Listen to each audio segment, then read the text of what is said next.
अस्सलाम वालेकुम वरहमतुल्लाहि वबरकातुहू। प्यारे दोस्तों, मैं हूं तुफैल अहमद खान और आप लोग देख रहे हैं हमारा और आपका प्यारा सा यूट्यूब चैनल टुडे हदीस।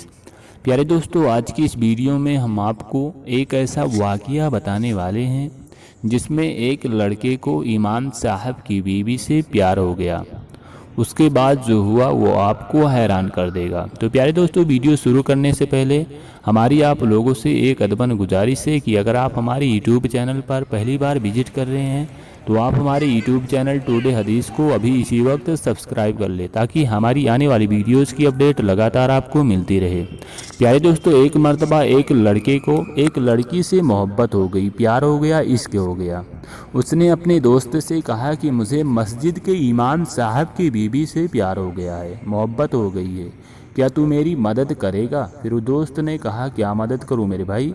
लड़के ने कहा कि इमाम साहब मस्जिद से नमाज पढ़कर जल्दी घर चले आते हैं, तुम उनसे मस्जिद में मसले पूछना और उनको काफ़ी घंटों तक उलझाए रखना, उनको घंटों तक बैठा कर रखना, इधर मैं उनके बीवी के साथ सारे काम कर लूँगा। उसके दोस्त ने कहा ठीक है, मैं आपकी मदद कर दूँगा, ऐसा ही करूँगा। वो लड़का कभी भी मस्जिद को नहीं जाता था लेकिन अपने दोस्त के लिए मस्जिद जाना शुरू कर दिया। वो लड़का रोज़ाना इमाम साहब को मस्जिद में रोकता और वो बेचारा इमाम साहब रुकते रहे। कई दिन तक ऐसा चलता रहा, महीनों गुजर गए। एक दिन उस लड़के की ज़मीर ने उसे झिंझोड़ा कि तू मस्जिद में इमाम साहब के साथ ऐसा क्यों कर रहा है।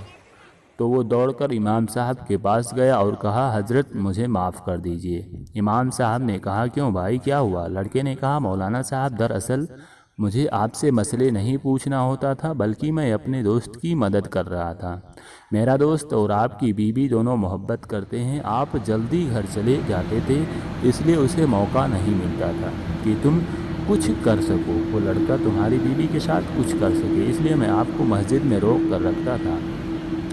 फिर इमाम साहब मुस्कुराने लगे और कहा कि भाई बड़ी अजीब सी बात है, अभी तक तो मेरे माँ बाप ने मेरी शादी भी नहीं की है, फिर मेरी किस बीवी के साथ तेरे दोस्त को प्यार हो गया है, मोहब्बत हो गई है, और ना ही कोई मेरी बहन है। वो लड़का सोच में डूब गया कि यह क्या हुआ।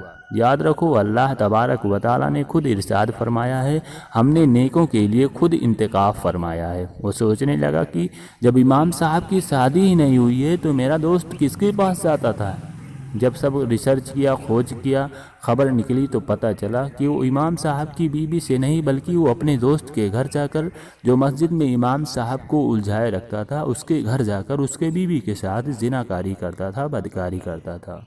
तो मेरी प्यारी प्यारी इस्लामिक भाई और देखो दोस्तों, देखो आपने अपने गुनाह में मदद करने का अंजाम बुरा ही नतीजा होता है, बुरा ही रिजल्ट आता है। अल्लाह तबारक व तआला हमें और आपको नेक रास्तों पर चलने की तौफीक अता फरमाए। आमीन।